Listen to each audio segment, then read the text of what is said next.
Olá pessoal, tudo bem com vocês? Eu sou o Thiago Jacques e hoje trago para vocês uma super videoaula em qual eu irei explicar sobre a gripe espanhola. Neste ano de 2020 completamos cerca de 102 anos deste acontecimento que marcou para sempre a história da humanidade. Considerada como a maior pandemia da história, a gripe espanhola, segundo estatísticas, matou cerca de 50 milhões de pessoas. Vamos então. Primeiro ponto. O que é a gripe espanhola? A gripe espanhola foi uma pandemia causada por uma mutação do vírus H1N1 que aconteceu entre os anos de 1918 e 1919, ou seja, no último ano da Primeira Guerra Mundial. Mas que muitos não sabem que a origem da doença, a suposta origem da doença, não tem nada a ver com a Espanha, apesar de se chamar gripe espanhola. Segundo teorias, ela teria surgido na China ou nos Estados Unidos. Mas os primeiros casos que se tem conhecimento surgiram nos Estados Unidos, mais precisamente no estado do Kansas, na base militar, na instalação militar de Fort Riley. Bom, foi em 4 de março de 1918, registrado o que se considera o surto conhecido como gripe espanhola.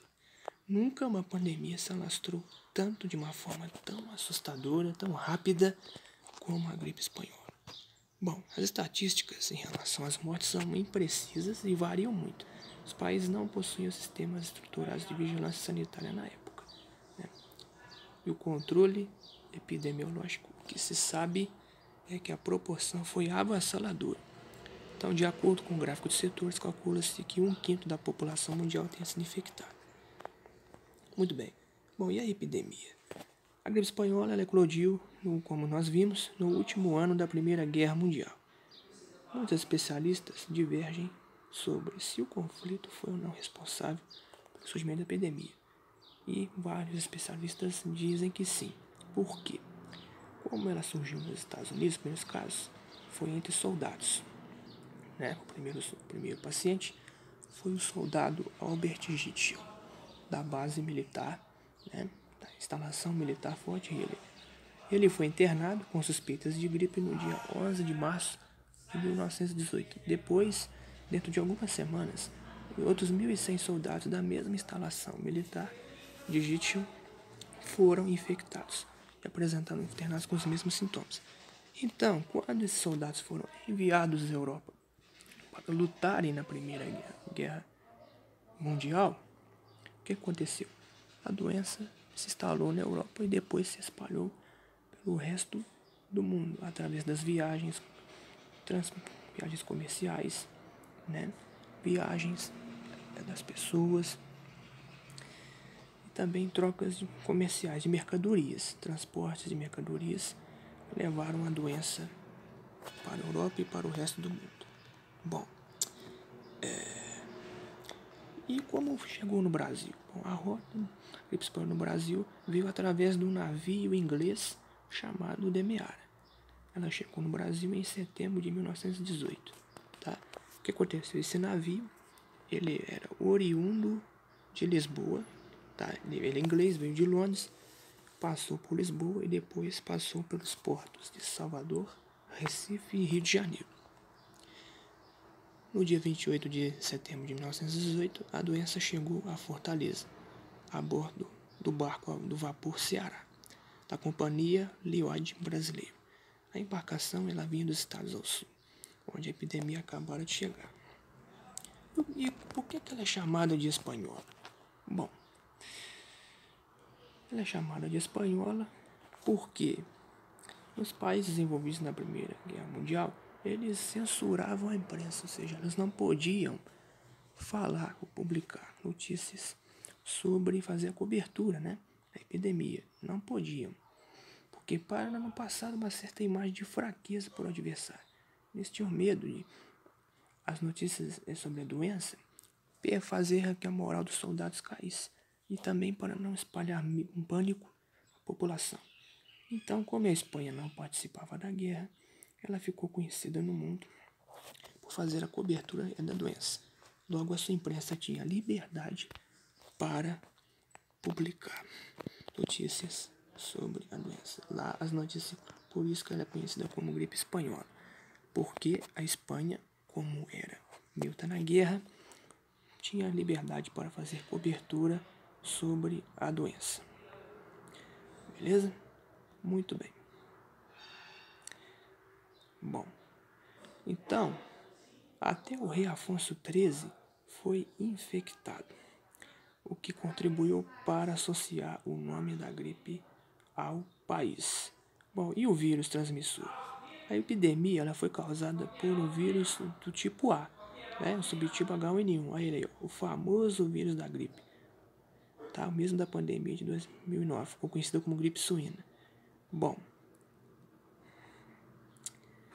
o porquê? A gripe espanhola ela matou preferencialmente adultos entre 20 e 40 anos.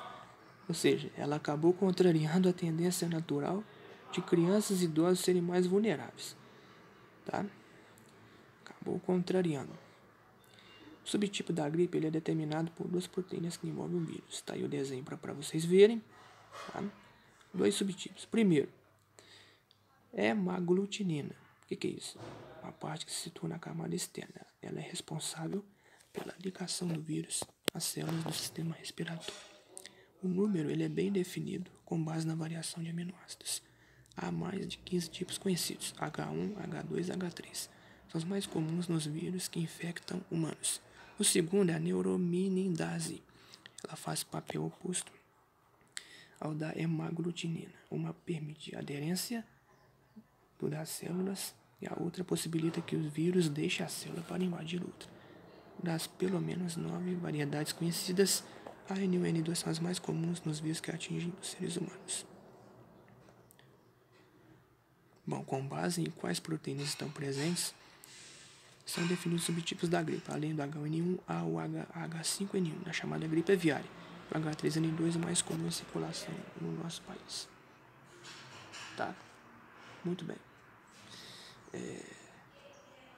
Então, como nós vimos, os primeiros casos foram registrados entre militares dos Estados Unidos. Eles foram para a guerra e aí levaram a doença para a Europa.